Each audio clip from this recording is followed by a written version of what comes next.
প্রিয় সাংবাদিক বন্ধুগণ, আজকে ট্রাইব্যুনাল ওয়ানে চিফ প্রসিকিউটর বনাম জিয়াউল আহসান যে মামলাটি রয়েছে, অর্থাৎ প্রায় 100 শতাধিক ব্যক্তিকে বলপূর্বক গুম এবং বিচার বহির্ভূত হত্যাকাণ্ডের যে অভিযোগ, সেই অভিযোগের আজকে চার্জ শুনানির দিন ধার্য ছিল। চার্জ শুনানিতে আজকে ডিফেন্স তাদের যুক্তিগুলো উপস্থাপন করেন। তারা একটি ডিসচার্জ পিটিশন দিয়েছিলেন। এই ডিসচার্জ পিটিশনে তারা বলার চেষ্টা করেছেন যে অভিযোগগুলো প্রসিকিউশন থেকে আনা হয়েছে জিয়াউল আহসানের বিরুদ্ধে, সেগুলো আসলে আনসাবস্টেন্সিয়েটেড এবং এগুলো আসলে যে সাক্ষ্য প্রমাণ রয়েছে সে সাক্ষ্য প্রমাণ দ্বারা সমর্থিত নয়। এই কারণে তারা ডিসচার্জ প্রার্থনা করেন।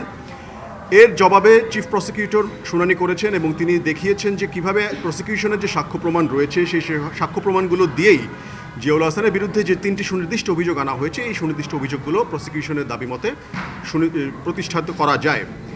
এই সামগ্রিক শুনানির আলোকে মাননীয় ট্রাইব্যুনাল আগামী 14 জানুয়ারি এই চার্জ শুনানির বিষয়ে আদেশ গঠনের জন্য দিন ধার্য করেছেন। অর্থাৎ আগামী 14 জানুয়ারিতেই এই চার্জ গঠন হবে কি হবে না এই বিষয়ে মাননীয় ট্রাইব্যুনাল আদেশ দিবেন। এই ছিল আজকের জিয়াউল আহসানের মামলা সংক্রান্ত আলোচনা। ওনারা বলছেন যে 15 বছর পর কেন এই অভিযোগগুলো আসলো এবং এটা এখন জি, বিষয় হচ্ছে প্রথমত দুটো বিষয় আমাদেরকে মাথায় রাখতে হবে। একটা হচ্ছে যে কোনো ফৌজদারি অপরাধের ক্ষেত্রে কখনোই কোনো ধরনের তামাদি আইন প্রচলিত হয় না। অর্থাৎ ফৌজদারি অপরাধ যখনই করা হোক না কেন 100 বছর পরেও তার বিচার হতে পারে। সুতরাং 15 বছর পরে বিচার কেন করা হচ্ছে বা ইত্যাদি, এই প্রশ্নটা আসলে অবান্তর। এবং এটার আরেকটি গুরুত্বপূর্ণ অ্যাঙ্গেল রয়েছে যেটা চিফ প্রসিকিউটর আদালতে ক্লিয়ার করেছেন যে 15 বছর পরে বিচার হচ্ছে কারণ এর মধ্যে জুলাই সংঘটিত হয়েছে।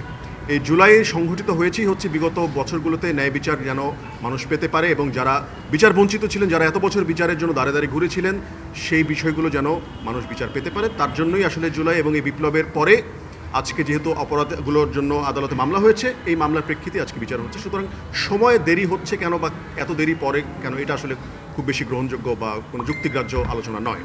চিফ প্রসিকিউটর সাবেক সেনাপ্রধানের কথা বলছিলেন, ইকবালুর করিম চৌধুরী, মানে উনি জিয়াউল আহসান সম্পর্কে যে কথাগুলো বলছিলেন তার সাক্ষীতে তিনি সাক্ষ্য যখন আসলে সশরীরে সাক্ষ্য দেবেন তখনই আসলে বিষয়টা পরিষ্কার হবে। আমরা আজকে শুধুমাত্র আমাদের সাক্ষ্য প্রমাণ থেকে দেখিয়েছি যে জিয়াউল আহসানকে আজকে ডিফেন্স যেভাবে একজন প্রফেশনাল অফিসার হিসেবে প্রতিষ্ঠা করার চেষ্টা করেছেন তাদের সাবমিশনের মাধ্যমে।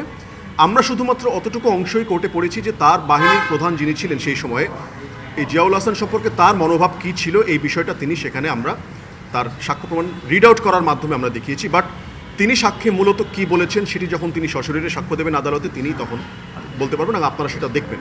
একটা লাইন বলেন আজকে যেগুলো যেটা পড়েছে সেটা বলেন, যেটা পড়ছে ওইটা আসলে সাক্ষী যখন তিনি দিবেন সাক্ষী হিসেবে তখন সদরের যেই ফাইনাল রিপোর্ট এবং আলকাজ মল্লিকের যে ফাইনাল রিপোর্টে কোথাও র্যাবকে দায়ী করা হয়নি, এই ধরনের বিষয় আসামি পক্ষ থেকে আনা হয়েছে। তারা অব্যাহতির যে আবেদনে সেখানে এই বিষয়গুলো এনেছেন। জি, এই ব্যাপারে রাষ্ট্রপক্ষের বক্তব্য। আচ্ছা, এখানে দুটো বিষয় আবারও পরিষ্কার করে দিই। প্রথমত হচ্ছে চূড়ান্ত রিপোর্ট সত্য, অর্থাৎ ফাইনাল রিপোর্ট ট্রু, এটা বলা হয়েছে। এর অর্থ হচ্ছে আইনের ভাষায় যে ঘটনাটি সত্য কিন্তু কে বা কারা সুনির্দিষ্টভাবে করেছে এই বিষয়টি সম্পর্কে জানা যায়নি। এবং একটা বিষয় কিন্তু এই রিপোর্টে স্পষ্টভাবে উল্লেখ করা হয় 10-11 সালের রিপোর্টগুলোতেই, যে যদি প্রকৃত অপরাধীদের সন্ধান পাওয়া যায় তাহলে আবার পুনঃ তদন্তের মাধ্যমে বিষয়টা নিষ্পত্তি করার চেষ্টা করা হবে। সুতরাং সেই সময় যেহেতু অপরাধীদেরকে চিহ্নিত করা যায়নি এবং কেন যায়নি এর ভালো মতো এর কারণ আপনারা ভালো করেই জানেন। আমাদের ফর্মাল চার্জেও আমরা এটি উল্লেখ করে দিয়েছি স্পষ্টভাবে যে জিয়াউল আহসান সহ তার যারা সমসাময়িক অফিসার ছিলেন, যারা প্রভাবশালী ভূমিকায় ছিলেন, তাদের ইচ্ছামতো ফরমায়েশি তদন্ত রিপোর্টও কিন্তু তৎকালীন সময়গুলোতে দাখিল করা হয়েছিল। সো এই বিষয়টি যখন পরিষ্কার হয়ে যায় তখন এই ফর্মাল চার্জে যখন নতুন করে তদন্তের মাধ্যমে নতুন অভিযোগ আনা হয়, পূর্ববর্তী মামলার ফাইন্ডিংস কী ছিল সেটি আসলে রিলেভেন্ট থাকে না। আশা করি বিষয়টি পরিষ্কার হয়েছে। Thank you.